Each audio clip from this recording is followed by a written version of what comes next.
Cerca Teleeuropa sul tuo Play Store o Apple Store e scarica la nostra app.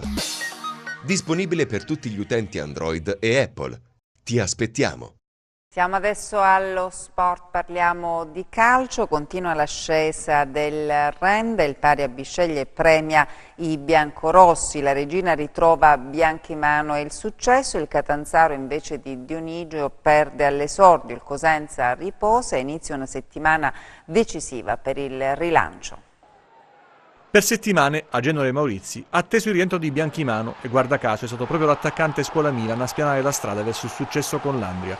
3 punti d'oro dopo 2 sconfitte per gli Amaranto, non brillanti nel primo tempo, in cui hanno sofferto l'iniziativa della formazione pugliese, aggressiva ma imprecisa sotto porta. Il vantaggio era arrivato a fine frazione, ha cambiato il corso della gara, permettendo ai padroni di casa di giocare con maggiore serenità nella ripresa, rispondendo agli attacchi ospiti in velocità e sfiorando più volte il raddoppio. Concretizzato nel finale grazie alla rete di Di Filippo, Regina a quota 12 in classifica. Abbiamo bisogno di serenità, serenità, serenità.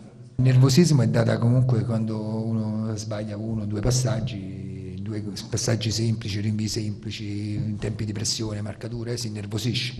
E questo fa parte del gioco, ma i ragazzi stanno dando veramente tantissimo, tantissimo. Forse io ho chiesto molto di più di quello che dovevo chiedere.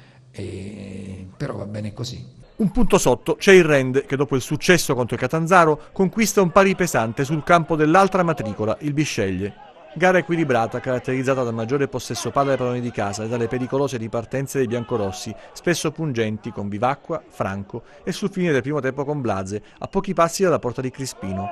Nella ripresa le emozioni più forti, il rigore concesso al Bisceglie per un tocco di mano di Blase e la gran parata di Forte sul tentativo di trasformazione di Jovanovic. L'estremo difensore biancorosso è stato decisivo anche in altre 2 occasioni.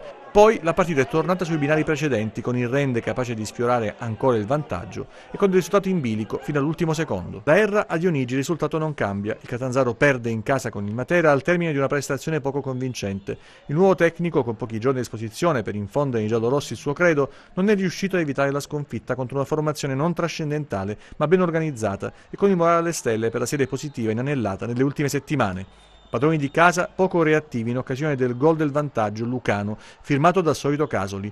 Non incisiva la reazione giallorossa, se non dopo l'espulsione di Scognamillo, che ha messo in difficoltà il Matera. L'assalto finale del Catanzaro però non è bastato a raddrizzare una gara definitivamente compromessa con il grave errore commesso dalla retroguardia giallorossa in occasione del raddoppio di Battista. Noi siamo stati dei polli perché abbiamo rovinato tutto quello che di buono abbiamo fatto in solo 4 giorni. Io penso che il Catanzaro oggi ha fatto un grande primo tempo, dove abbiamo costretto il Matera, che è una squadra che ha messo sotto tutti solamente a giocare di ripartenza.